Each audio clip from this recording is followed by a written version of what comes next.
Okay, everybody, I have to be honest, I am winding down. I have been answering your questions since 10 o'clock this morning. I have loved all of them. Thank you for participating and sending them in, but I'm getting a little bit punchy at this point.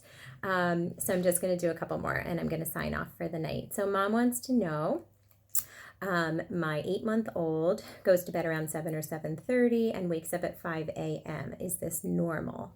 There's always a wide range of normal, but generally at 8 months, I like to see baby getting 11 or 11 and a half hours of overnight sleep, whether there's a night feed or not thrown in there. And some are going to need 12, but I see that a little less often. So let's just say he probably needs 11-ish.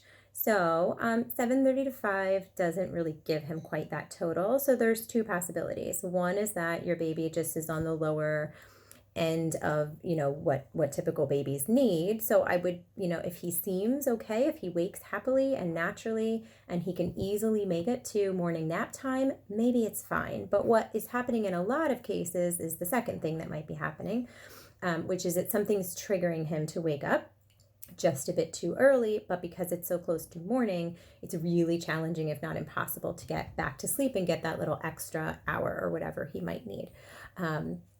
So in terms of things that could be triggering that 5 o'clock wake up, I've talked a lot about this tonight, so you can go back in the stories. But if bedtime's too late on the clock, which I don't think is happening here, it's very reasonable in my opinion, but that's one thing that could cause him to pop awake too early. More than likely, if it's a timing issue, it's not that though.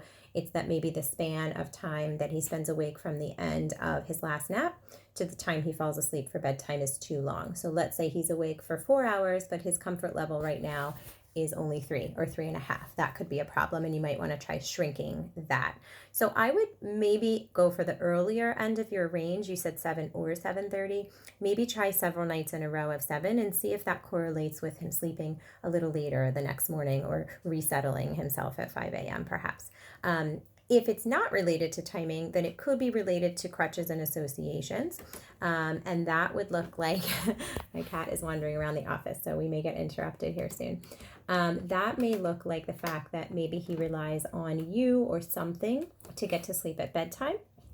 And while that's not wrong or bad in and of itself, but then when he doesn't have that help at sleep cycle transitions around 5 in the morning, he's just unable to get through those transitions independently. For the hours of 4 or 5 a.m. are a really difficult time to get back to sleep. I'm sure you've experienced this yourself.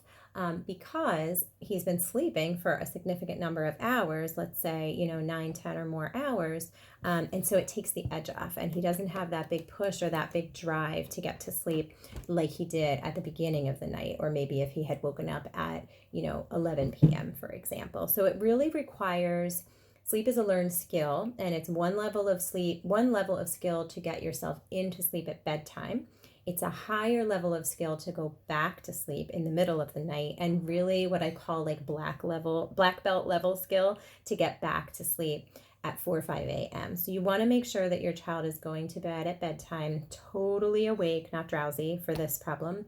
We don't want them to be drowsy, totally awake and aware and going through the motions by himself. If he isn't, if he's reliant on some help or he's going down drowsy and close to sleep, that's what I would look at. I would work on, again, it's hard to fix a night waking or early rising habit in the moment where it's happening. We kind of have to trace the problem back to somewhere throughout the daytime sleep and timing or somewhere at bedtime and fix the problem there.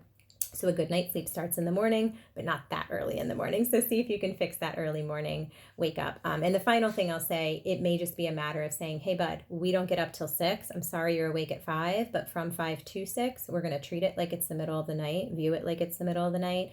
And that might be ignoring, that might be checking on him, it might be helping him back to sleep, but you don't want to perpetuate the early waking habit by just getting him up at that time. That sends a message to his brain and body of, oh yes, this is the correct time to wake up, and I will see you here tomorrow. So you're essentially making a date with him for the next day. So try to figure out why it's happening, but while you're doing that, try to avoid perpetuating it or reinforcing it by setting a goal wake time and keeping him in his crib, in his room until that time. I hope that helps.